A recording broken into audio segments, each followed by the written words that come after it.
The hallway of the SEAL team barracks was silent, save for the soft clink of metal gear and the occasional creak of leather boots. But amidst that stillness, Bravo, the unit's K9, an aging Belgian Malinois with eyes that had seen more than most men, suddenly stopped. He didn't bark. He didn't growl.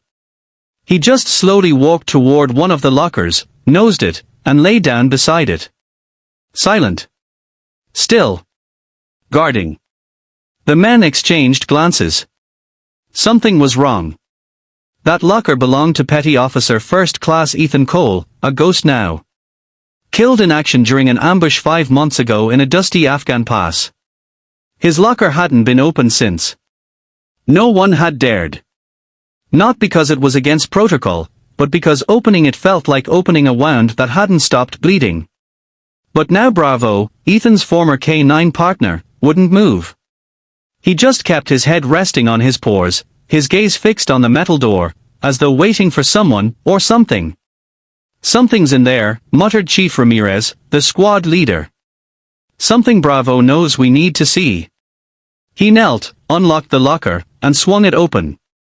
Inside, everything was as Ethan had left it. Neatly folded uniforms.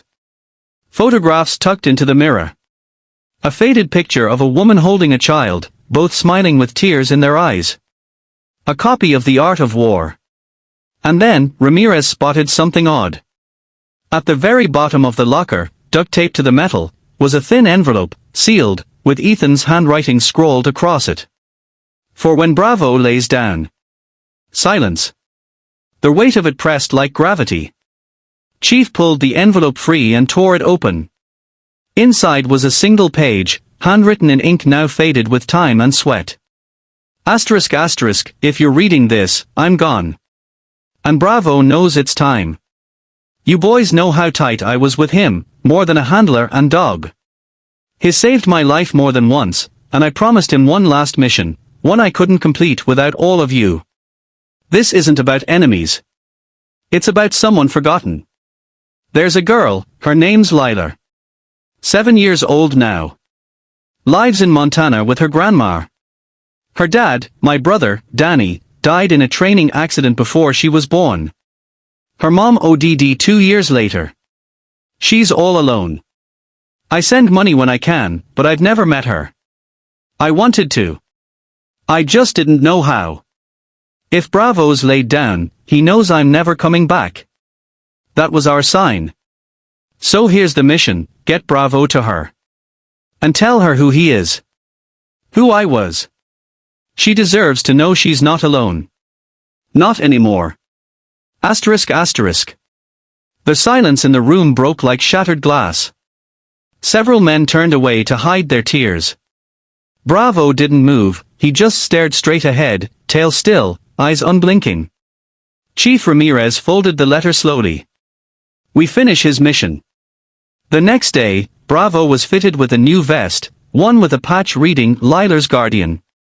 The SEALs packed lightly and flew under the radar, using their own leave time to make the trip.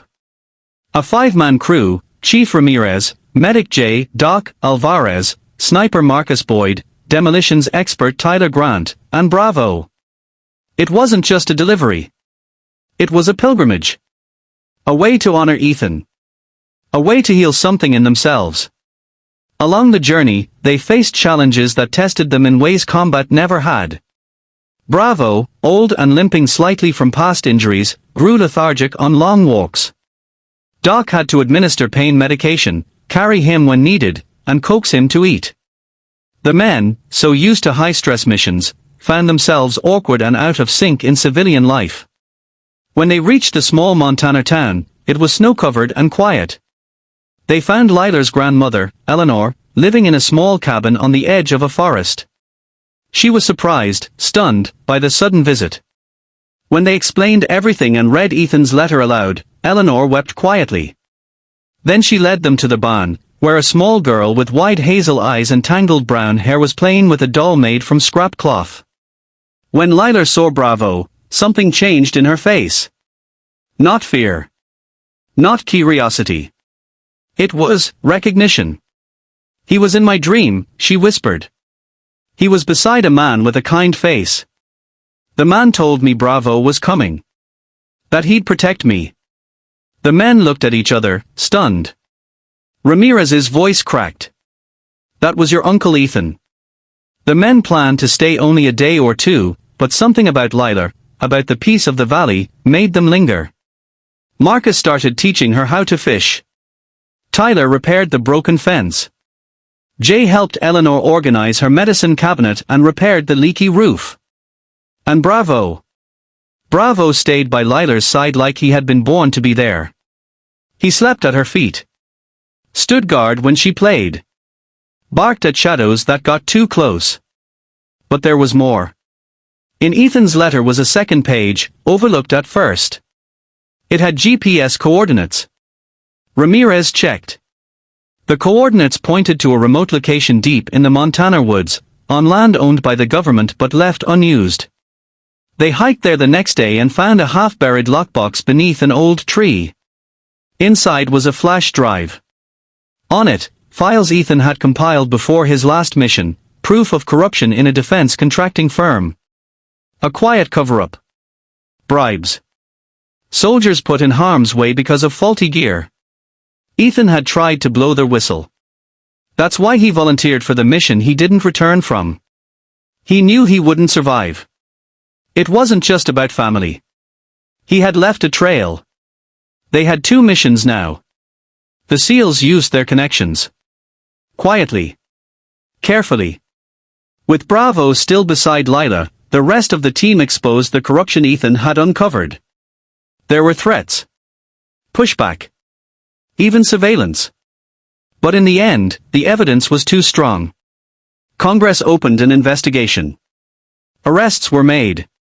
And Ethan's name was cleared and honored, not just as a soldier, but as a man of truth.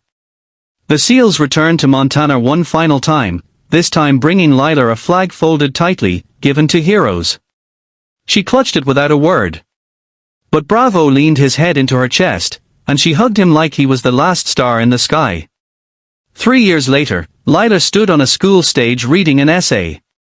My hero is my Uncle Ethan. I never met him, but he sent me someone who saved me more than once. His name is Bravo. He helped me sleep when nightmares came. He sat by my bed when I was sick. He kept bad people away. Bravo's getting old now. He limps. Sometimes he forgets things. But every night, he waits for me to fall asleep before he does. Because Uncle Ethan told him to protect me. And he never stopped. Bravo passed away 2 winters later, his head in Lila's lap as she whispered stories and thank yous. He was buried on the hill overlooking the house, under a tree Ethan had once climbed as a boy. Beside his grave, a stone read, Bravo, SEAL K9, Soldier, Guardian, Brother. Mission completed. And beneath it, carved by Lila herself. My hero had 4 paws. Speech balloon. If this story touched your heart, please share your thoughts in the comments. We'd love to hear what part moved you most. Loudspeaker. Don't forget to like, subscribe, and hit the bell icon to stay updated on more true and emotional stories right here on Justice on Paws, where loyalty walks on 4 legs, and courage never dies.